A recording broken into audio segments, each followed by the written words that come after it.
Sementara itu di bunker, Mukti terus saja memikirkan Sankar. Alkisah waktu itu si Mukti naik mobil mewah menuju kawasan kumuh tempat tinggalnya Sankar. Pas ngetuk rumahnya si Sankar dan keluarganya pun kaget karena melihat Mukti di depan pintu. Intinya saja nih ya, Mukti bilang kalau dia meminta maaf karena terlalu fokus dalam percobaannya tanpa menyadari perasaan Sankar yang sangat dalam. Mukti juga mengingatkan tentang perbedaan mereka berdua, dari status sosial, kasta, dan pendidikan.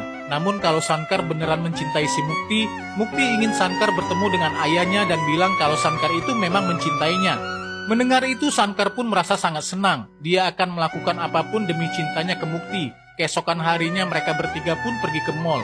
Ragap sampai menghabiskan semua tabungannya untuk membeli baju. Jadi ketika Sankar melamar si Mukti, mereka akan datang dengan pakaian terbaik mereka. Keesokan harinya Sankar pun datang ke rumahnya si Mukti yang amat besar. Bahkan di depan dijaga sama polisi. Di halaman belakang, Sankar menemui Yaswan Benival, ayahnya si Mukti. Ya selayaknya bapak-bapak, dia pun nanya soal hubungan Sankar dengan putrinya. Nah pas Mukti ikut bergabung, Yaswan mulai bertanya ke hal-hal yang lebih sensitif tentang kehidupan Sankar, latar belakang keluarganya, dan lain hal.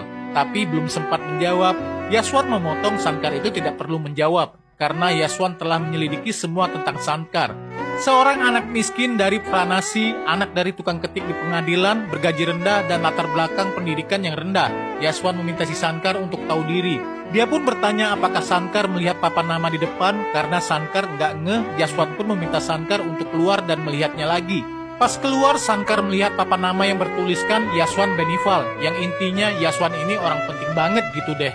Ketika kembali, Yaswan bilang kalau dia mencapai posisinya dengan tekad dan keringat.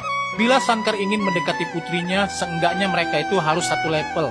Yaswan pun ngasih satu syarat, Sankar harus menjadi AIS bila ingin mendekati si Mukti.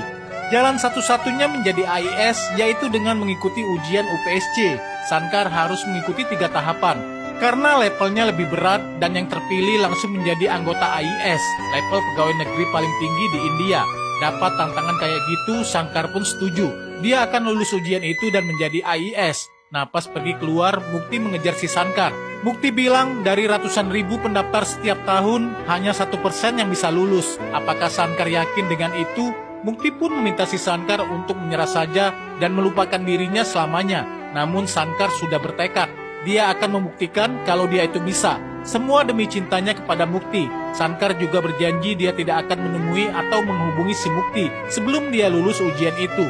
Sankar juga menitipkan gelang peninggalan ibunya. Sankar meminta Mukti menyimpankan gelang itu sampai dia bisa menepati janjinya kepada Mukti.